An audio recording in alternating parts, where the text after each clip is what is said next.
বিকেল ৫টায় গেজেট প্রকাশ ৭০,০০০ কোটি টাকা বাজেট বরাদ্দ ও ১৪ গ্রেডে নবম পে স্কেলের পূর্ণাঙ্গ তালিকা প্রকাশ। অর্থ উপদেষ্টা এ বিষয়ে যা বললেন, এ বিষয়ে বিস্তারিত আলোচনা।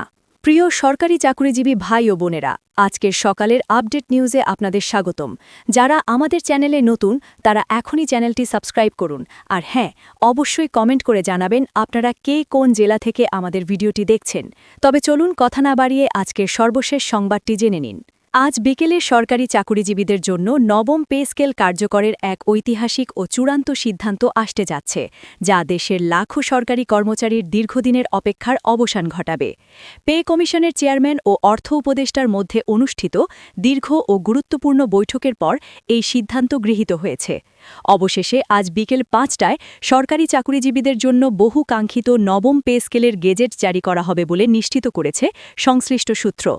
বাজেট সংশোধন ও পুনর্গঠনের মাধ্যমে সরকারি চাকুরিজীবীরা এই নবম পে স্কেলের গেজেট পেতে যাচ্ছেন। দীর্ঘ সময় ধরে বেতন স্কেল পরিবর্তনের তারিখ বারবার পেছানো হলেও এবং নানা জল্পনা কল্পনা থাকলেও আজ প্রধান উপদেষ্টার সরাসরি নির্দেশে বাজেট সংশোধন করলেন অর্থ উপদেষ্টা। অর্থ উপদেষ্টা ড সালাউদ্দিন আহমেদ গণমাধ্যমকে অত্যন্ত আত্মবিশ্বাসের সঙ্গে জানিয়েছেন যে এইমাত্র আমাদের সকল দাপ্তরিক ও প্রক্রিয়াগত কাজ শেষ হয়েছে এবং এখন বিকেল ৫টার মধ্যে গেজেট প্রকাশের শেষ মুহূর্তের প্রস্তুতি চলছে। গেজেট প্রকাশ করা হলেই সরকারি চাকুরিজীবীরা নবম পে স্কেলের আওতায় বেতন বৃদ্ধির সুবিধা গ্রহণ করার আইনি অধিকার পাবেন। অর্থ উপদেষ্টা আরও বিস্তারিত জানান যে পে কমিশন থেকে একটি নতুন ও সংশোধিত খসড়া অর্থ মন্ত্রণালয়ের উদ্দেশ্যে পাঠানো হয়েছে। সেই খসড়া দলিলে বেতন বৃদ্ধির বিষয়গুলো অত্যন্ত স্পষ্টভাবে উল্লেখ করা হয়েছে এবং একই সঙ্গে দীর্ঘদিনের দাবির প্রেক্ষিতে গ্রেড পরিবর্তনের বা পুনর্বিন্যাসের যুগান্তকারী সিদ্ধান্ত নেওয়া হয়েছে। আজকের এই বিশেষ দিনে পে কমিশনের একাধিক সূত্র নিশ্চিত করেছেন যে প্রধান উপদেষ্টা নিজেই উদ্যোগী হয়ে এই গেজেট প্রকাশ করবেন। যেহেতু নবম পে স্কেলের বিষয়টি সরকারি চাকুরিজীবীদের অনেক কষ্টের একটি প্রতিদান এবং দীর্ঘদিনের বঞ্চনার উপশম, তাই অন্তর্বর্তীকালীন সরকার চাচ্ছেন বিকেল ৫টায় জাতির উদ্দেশ্যে একটি বিশেষ ভাষণের মাধ্যমে বা আনুষ্ঠানিক ঘোষণার মাধ্যমে এই গেজেটটি জনসম্মুখে নিয়ে আসতে। ইতিমধ্যেই পে কমিশনের সঙ্গে প্রধান উপদেষ্টার অত্যন্ত গুরুত্বপূর্ণ বৈঠক অনুষ্ঠিত হয়েছে। আজকের এই হাই প্রোফাইল বৈঠকে সরকারি কর্মচারী ফোরামের একাধিক প্রতিনিধি উপস্থিত ছিলেন, যারা কর্মচারীদের বাস্তব অবস্থার কথা তুলে ধরেন। এছাড়াও পে কমিশনের বিভিন্ন দিক নির্দেশনা ও সুপারিশ নিয়ে ধারাবাহিকভাবে আলোচনা করেন পে কমিশন ও অর্থ উপদেষ্টা। সকল পক্ষকে শোনার পর প্রধান উপদেষ্টা শতভাগ নিশ্চয়তা দিয়েছেন আজকের মধ্যেই গেজেট প্রকাশ করার জন্য। এই নবম পে স্কেল বাস্তবায়নের জন্য চলতি অর্থ বছরে বাজেটে এক বিশাল পরিবর্তন আনা হয়েছে। বাজেট সংশোধন করে ৭০,০০০ কোটি টাকা অতিরিক্ত বরাদ্দ বা সংস্থান করা হয়েছে। শুধুমাত্র সরকারি চাকুরিজীবীদের বেতন বৃদ্ধি ও আনুষাঙ্গিক সুবিধা নিশ্চিত করার লক্ষ্যেই এই ৭০,০০০ কোটি টাকার বাজেট সংশোধন করা হয়।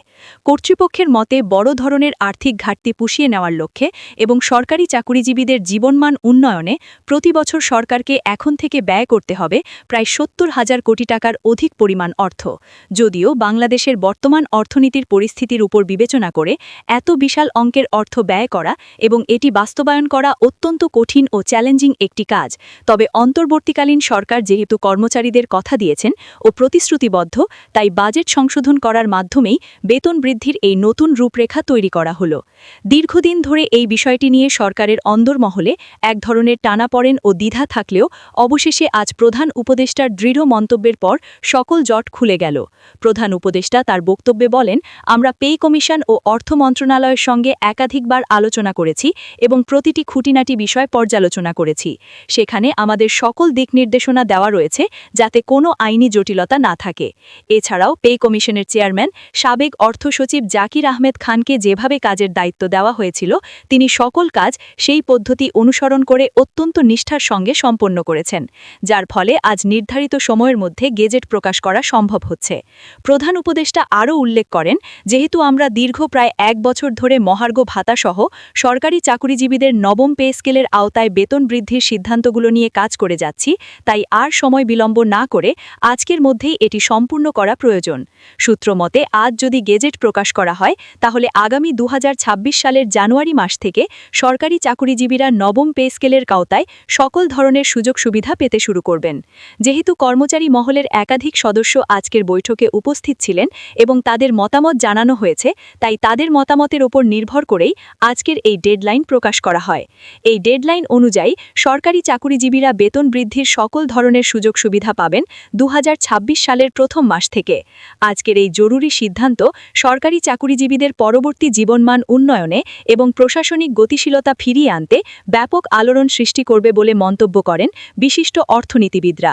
অর্থনীতিবিদরা বলছেন, সরকারি চাকুরিজীবীদের বেতন বৃদ্ধি করা হলে তা বাংলাদেশের অর্থনীতির মোড় ঘুরিয়ে দিতে পারে, কারণ এর ফলে বাজারে অর্থের প্রবাহ বাড়বে। এছাড়াও কর্মচারীদের 6 সদস্যের পরিবারের ভরণ পোষণের হিসাব মাথায় রেখে যদি বেতন বৃদ্ধি করা হয়, তাহলে কর্মচারীরা বর্তমানের অর্থনৈতিকভাবে প্রতিকূল পরিবেশে টিকে থাকতে পারবেন এবং দুর্নীতিমুক্তভাবে সেবাদানে উৎসাহিত হবেন। তাই দ্রুত সরকারি চাকুরিজীবীদের জন্য বেতন বৃদ্ধি করার মাধ্যমে অর্থনৈতিক নতুন সিদ্ধান্ত বাস্তবায়ন করা হয়েছে। আজ সকাল 10টা থেকে একটি ম্যারাথন বৈঠক অনুষ্ঠিত হয়েছে, যেখানে সরকারি চাকুরিজীবীদের বেতন বৃদ্ধির সকল বিষয়গুলো মানবিক ও অর্থনৈতিক দৃষ্টিকোণ থেকে তুলে ধরা হয়। বিশেষ করে যারা নিম্ন গ্রেডের কর্মচারী আছেন, তারা বিভিন্ন সময় হতাশাগ্রস্ত হয়ে মানবেতর জীবনযাপন করেছেন। তাই তাদের জন্য বেতন বৃদ্ধি করে এবং 14 গ্রেডের পূর্ণাঙ্গ তালিকা প্রকাশের মাধ্যমে অর্থনৈতিক ভারসাম্য রক্ষা করার নতুন ও যুগান্তকারী সিদ্ধান্ত নেওয়া হয়েছে। এই গেজেট প্রকাশের মধ্য দিয়ে লাখো কর্মচারীর মুখে হাসি ফুটবে বলে আশা করা হচ্ছে। ভিডিওটি খুবই জরুরি, তাই দয়া করে সবার সাথে ভিডিওটি শেয়ার করতে ভুলবেন না। আর নতুন ভিডিও আপডেট পেতে এখনই চ্যানেলটি সাবস্ক্রাইব করুন।